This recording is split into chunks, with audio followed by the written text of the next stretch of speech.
스웨덴, 복지가 좋은 국가로 알려져 있죠. 복지가 좋은 국가라고 하면 같은 유럽에 위치한 스위스를 빼놓을 수 없을 것 같은데 이 두 나라의 공통점, 바로 중립국이라는 겁니다. 우리가 생각하는 중립국은 전쟁이 발발해도 중립의 지위를 유지하고 외교적으로도 중립을 지키는 나라를 생각하기 마련이에요. 그런데 사실 중립국을 유지한다고 해서 나라의 안보를 보장받을 수 있는 건 아니죠. 실제로 스웨덴은 과거 독일과 소련의 침공 위협을 받기도 했으니까요. 결국 스웨덴은 중립국의 위치를 지키며 스스로를 지키기 시작했고, 현재 그 어떤 국가도 스웨덴을 만만하게 여기지 못하고 있습니다. 그리고 최근 새로운 움직임을 보이면서 유럽 정세에 큰 영향을 미치기도 했죠. 그렇다면 과연 스웨덴은 어떤 방식으로 나라의 안보를 지켜왔던 걸까요? 오늘은 이 내용을 한번 이야기해볼까 합니다.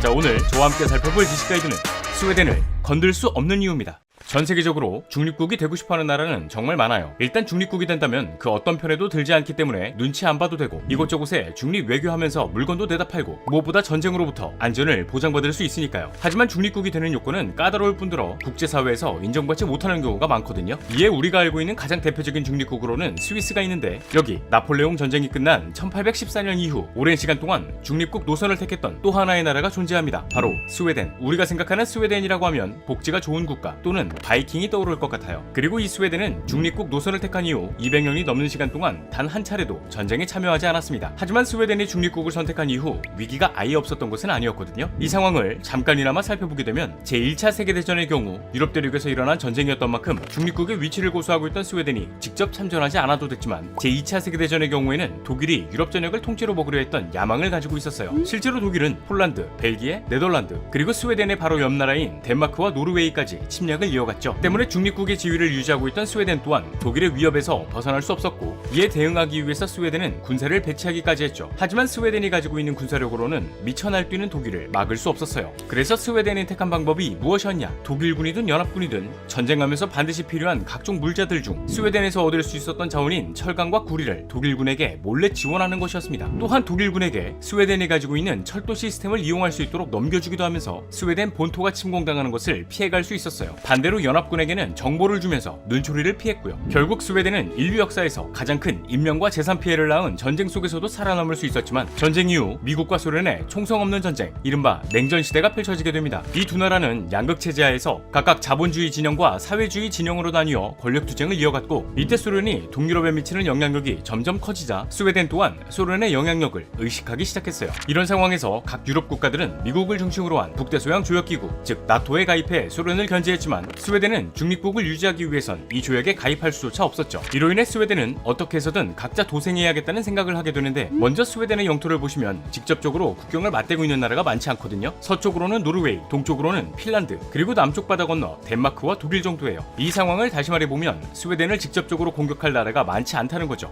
중립국을 유지하면서 지리적 위치만으로 나라의 안보를 유지할 수 없는 건 이미 제2차 세계대전 때 경험한 바 있고, 당시 소련이 동유럽으로 세력을 확장하고 있었기에 스웨덴은 일단 육로를 통해 들어올 수 있는 병력을 막기 위한 육군 전력을 살피게 됩니다. 육군 전력이라고 하면 현재 우리나라도 세계 시장에서 좀 먹어주는 수준인데, 이 전력의 핵심, 바로 전차죠. 사실 모든 기계와 시스템은 수준 높은 기술력이 필요해요. 이는 전차를 개발하는 데에도 마찬가지고요. 그리고 이 기술력을 갖추기 위해선 산업화와 경험, 또 해외에서 들여오는 군수품의 영향도 무시하지 못하죠. 그런데 이 스웨덴의 경우에는 지난 19세기 후반 산업혁명의 중심지인 영국과 가깝기도 하고 자원이 풍부한 이점을 앞세워 주변 열강들에게 자원을 수출하는 것으로 자본을 모아왔어요. 이후에는 자원을 가공하는 기술을 확보하면서 수출에 의존하는 공업국가로 성장하게 되죠. 이 영향은 이케아, 볼보, H&M 등의 기업들을 탄생하게 했고, 이에 힘입어 스웨덴은 1949년 전차 자체 개발을 시작하게 됩니다. 이 전차 이름은 이른바 크란방으로 개발이 어느 정도 완료되었을 무렵 영국의 센츄리온 MK3 전차 수입에 성공하면서 육군 전력 보강에 성공하게 되죠. 하지만 육군의 전력은 전차에서 마무리되는 것이 아닌 강력한 위력을 가진 대포, 로켓, 미사일 등을 다루는 현대 지상군의 화력의 중심, 포병이 빠질 수 없어요. 당시 소련의 경우에는 미사일을 탑재해 광범위한 지역을 포격하는 다연장 로켓 시스템을 구축하고 있었거든요. 하지만 스웨덴의 경우에는 이를 대적할 수 있는 무기 체계가 갖춰져 있지 않았고, 그렇다고 해서 비용적인 측면에서 우위를 점하고 있던 것도 아니었다 보니 이를 해결할 하나의 계획을 세우게 됩니다. 이 계획은 다름 아닌 자주포를 개발하는 것이었죠. 우리가 흔히 알고 있는 자주포라고 하면 쉽게 생각해 차량이나 장갑차 위에 고정해서 만든 포를 생각하기 마련이에요. 때문에 다연장 로켓 시스템에 대적할 만큼 연사력을 보유하기엔 어려움이 있고, 무기의 화력에서도 소련의 무기를 따라잡기에는 어려움이 어려움이 있어 보였죠. 그러나 여기서 스웨덴은 이 자주포를 그냥 개발하는 것이 아닌 다연장 로켓 시스템만큼의 연사력을 낼 수 있는 기존 자주포 시스템을 벗어난 새로운 형태의 무기를 개발하게 됩니다. 1960년에 시작된 이 프로젝트는 지난 1965년 개발이 완료되었고, 이렇게 탄생한 자주포가 바로 세계 최초의 초고속 연사 자주포 반드카논 1이었죠. 실제로 이 반드카논 1은 48초 만에 14발의 포탄을 발사할 수 있었는데요. 현 시대 고성능을 지닌 자주포들이 분당 10발을 발사할 수 있다는 것과 스웨덴이 이 자주포를 개발한 연도를 생각해본다면